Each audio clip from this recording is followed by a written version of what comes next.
The value of C for which the pair of equation will have infinite many solution.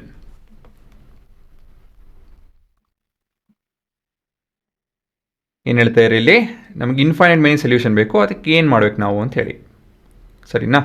So ಮೊದಲೇದಾಗಿ standard ಫಾರ್ಮಲ್ಲಿ ಬರೆಯೋಣ. 1y minus 2 is equal to 0, 6x minus 2y minus 3 is equal to 0 ಅಲ್ವಾ? ಅದಾದಮೇಲೆ a1 a2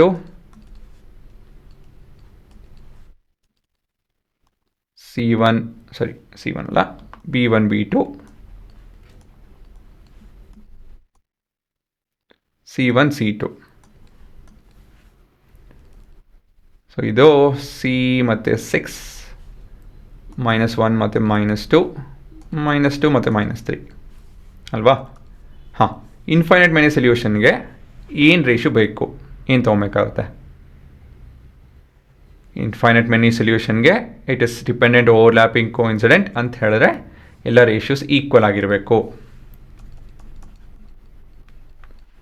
for infinite solution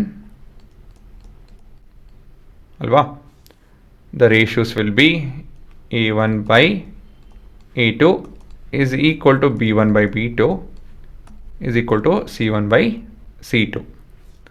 ಇನ್ನೇನಿದೆ substitute ಮಾಡಬೇಕಷ್ಟೇ.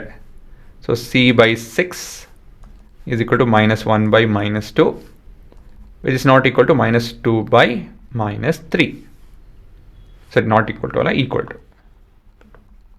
ಹಾಂ ನೋಡಿ, ಇವಾಗ ಏನು ತೊಗೊಬೇಕಾಗುತ್ತೆ ನಾವು? ಮೈನಸ್ ಮೈನಸ್ ಪ್ಲಸ್ ಆಗುತ್ತೆ ಇವೆಲ್ಲ.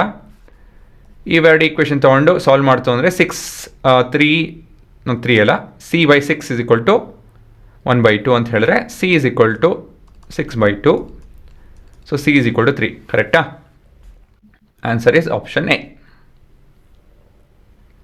ತಪ್ಪು, ಇದನ್ನು ಮಾಡೋದಕ್ಕಾಗಲ್ಲ. ಏನಕ್ಕೆ ಮಾಡೋದಕ್ಕಾಗಲ್ಲ? ಆನ್ಸರ್ ಏನಾದರೆ ಆನ್ಸರು ಆಪ್ಷನ್ ಡಿ. ಏನಕ್ಕೆ ಆಪ್ಷನ್ ಡಿ ಹೇಳಿ ನೀವು ನೋಡೋಣ.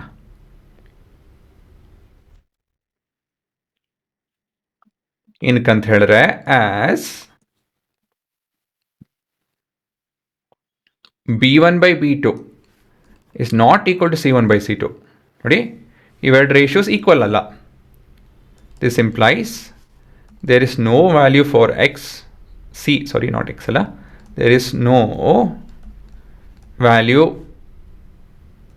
of c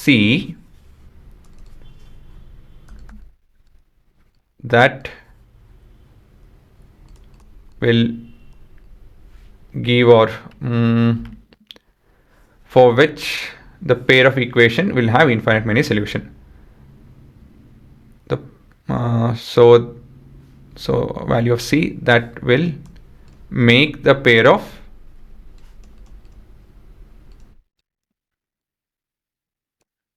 lines to have infinite many solution. Okay, so that would be your answer. ಸರಿನಾ? ಏನಕ್ಕಂತ ಹೇಳಿದ್ರೆ ನೀವು ಏನೇ ವ್ಯಾಲ್ಯೂ ಹಾಕಿ ಸಿಗೆ ಇವೆರಡು ಒಂದೇ ಆಗಲ್ವಲ್ಲ. ನಾವು ಎಷ್ಟೇ ತಿಪ್ಪರ್ಲಾಗ ಹಾಕಿದ್ರು ಇಲ್ಲಿ ಇವೆರಡು ರೇಷು ಒಂದೇ ಆಗಲ್ಲ ಅಂತ ಹೇಳಿದ್ರೆ ಏನು ಮಾಡೋಕ್ಕಾಗುತ್ತೆ? ಏನು ಮಾಡೋದಕ್ಕಾಗಲ್ಲ. ಹಾಗಾಗಿ ಇದೇ ನಿಮ್ಮ ಉತ್ತರ. ಸರಿನಾ?